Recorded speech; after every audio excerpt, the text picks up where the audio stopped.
What's up, everybody? This is your boy Dalton Jensen coming to you hot with a YouTube series called A Bone to Pick.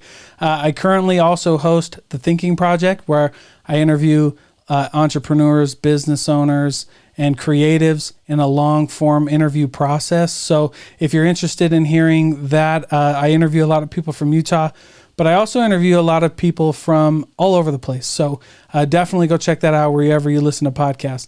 And I just want to jump right into this because there's been a few things this week that have been a little crazy. And I know that a lot of people have had questions about.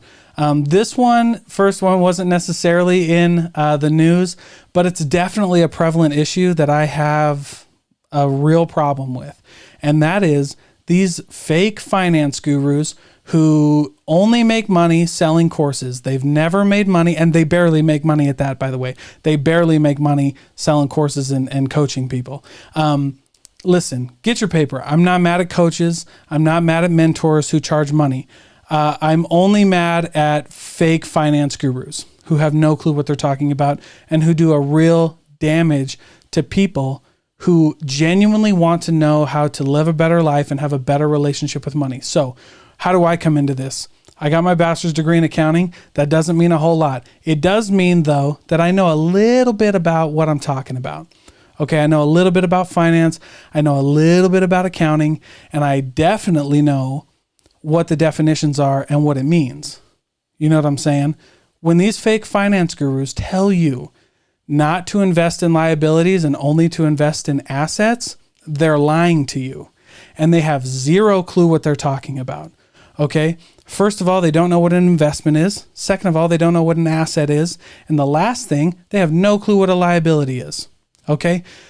When they talk about assets, like what you have are assets. You know, there's current assets, non-current assets, tangible assets, intangible assets. So those can be a lot of different things. And those are things that arise from past transactions or events that help you make money. So let's take a car, for example. Okay. If I took away your car right now, would you make more money or less money? And the answer should be that you would make less money, right? That's how we get to work. That's how we get our kids around. That's how we go to the grocery store. I mean, there's a lot of good things that happen with a car. Now, the downside of a car is when you take out money, when you borrow money to pay for that car. When you borrow money to pay for a car, when you borrow money to pay for an asset, okay, that is a liability. That's where a lot of us go wrong. And that's where a lot of these fake finance gurus get it wrong. Okay. There's nothing wrong with owning a car. There is a lot wrong with borrowing too much money to own a car. I am not in the boat that says never borrow money. I know that sometimes, like in middle America, in what we do every day, sometimes we don't have a choice. You know, I got a job and I had to buy a car, and it's helped me immensely, right? All I'm saying is be really, really smart about how you buy a car. You know, try to put as much money down as you can. Try to get the lowest interest rate you can. You know, take advantage of any discounts or coupons or whatever you got, all right? You can't really use coupons at a dealership, but you get what I'm trying to say. You know what I mean? Like, just be smart about it. That's where people get all messed up, right? Cars are such a big deal. I won't go too much more into that, but really, really just stay away from people who say don't invest in liabilities, invest in assets. No, they don't know what they're talking about. They don't know what any of those three words mean. Also, be very, very careful when you're talking to these fake finance gurus about, first of all, don't talk to them at all. But if you get caught up in one, because it's happened to me before, sometimes they sneak up on you. It's actually very scary. I feel like I'm in Mr. Deeds, you know, I am very, very sneaky. You know what I'm saying? Like, they're crazy. Sometimes they sneak up on you. So, and just be careful when you're gravitating towards people who say passive income. Okay. A lot of us have this notion that passive incomes means like easy money or free money, or like I do one thing and money magically floats into my bank account. That's not what that means. In fact, a better word for passive income, and in fact, the alternative term for it is residual income. And that makes a lot more sense when you're talking about ways to make money. Residual income is a great way to make money. The first thing that any of us can do in here to earn residual income is to pay off your debt. That's the number one way, the quickest way to a pay raise. I heard that from one of my business mentors. He said, if you want a pay raise immediately, pay off your debt as quick as you can. Okay. And again, I get it. Like, debt is a part of life. Liabilities are part of the accounting equation. I mean, it's just what we got to do sometimes. But I genuinely tell people, like, get out of debt as quickly as you can, because that's the best way to start making money, is when you don't owe it. Another great way for residual income are investments. Get a good investment manager. Real estate, that's a great way to make residual income. But again, with investments in real estate, it's not go buy a house, rent it out, and forget about it. You're going to have to monitor it. You're going to have to take care of it. You're probably going to have to hire a property manager to take care of it. So these things are very important to keep in mind when you're talking about residual income. So, don't get caught up with these fake finance gurus. All assets depreciate except for land. Liabilities are okay sometimes, and pay off your debt as quickly as you can if you want the most residual income. And then be smart with your money, invest it. Start a business, do everything that you love to do. In fact, that's where we're heading with this next one, right? There's a hiring crisis. Okay, so in the news a lot, there's been these hiring crises, whether people can't find jobs. I know that was a big thing during the pandemic. What it's kind of shifted to now is employers not being able to find employees.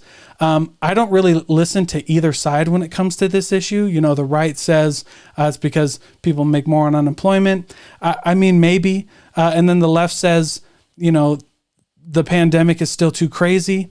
Well, with a third of America, or more than a third of Americans being vaccinated, and me not really having skipped a day of work, I mean, I empathize with people who have lost people during this pandemic, and I understand the severity of it. But from an employer standpoint, getting people to work, you really got to look at some core issues here, right? And the core issue here is the fact that in 2020, we all realized that we have amazing creativity and amazing skills to bring to the table. And not only do we have amazing skills, but people will pay for them. I think one of the biggest things that happened in 2020 was we realized that nobody's safe and that we can do it ourselves. Okay, that's the biggest thing with this employer crisis. Okay, that's probably the biggest thing. The second biggest thing is employers make it way too hard to get a job. Send a resume, fill out an application that says exactly what my resume says. Take this psychological test before you meet with any of us to tell me if a computer thinks I should hire you, and then run you through 4 rounds of interviews, make you compete with 80 people, and then ghost you and not tell you that if you got the job or not. Okay, employers, step up. Like, really? Are you kidding me? Meet with people, talk to people, skip those stupid tests and figure it out for yourself. If you can't interview somebody and tell if they're a good fit, you probably shouldn't be hiring somebody. You should probably find somebody else to do it. Like, for real. I've interviewed people. I've interviewed with people, and it's just ridiculous all around. So employers, if you want people, make it really easy to find a job. Okay. And then do your due diligence. All right. And if you're looking for a job, the best way to find a job is network. Network. Get on Facebook, get on LinkedIn, get on all that jazz. All right. Another thing that's been popping up in the news that I've got to say, there's a lot of like confusion around this idea of the housing market. Dude, the housing market is bananas. It's absolutely bonkers. In my neighborhood, there's houses going for $500,000. And when we started, they weren't going for $3 million. So, I mean, it's just bananas, but I don't think this is a bubble. Unfortunately, this is a supply and demand issue, and it's also a checkbook, right? Like, what somebody is willing to cut a check for is what it's worth. That's all that it comes down to. If you will pay cash for it, that is what it's worth. I learned an old saying a long time ago: the only book value that matters in this world is a checkbook. And that's what it is. There will be some correction, I think. We've seen that in the last few weeks, like it going down 2 or 3%. But other than that, it's here to, it's not a bubble. Is it here to stay? Like I said, there might be some correction, but other than that, you got it going for you. So it is what it is at that point. And by the way, I know some people don't like that phrase. I haven't found a better one. So if you found a better one, let me know. the last thing I kind of wanted to talk about was this crypto craze, right? And so I'm part of the hype, dude. I love Ethereum.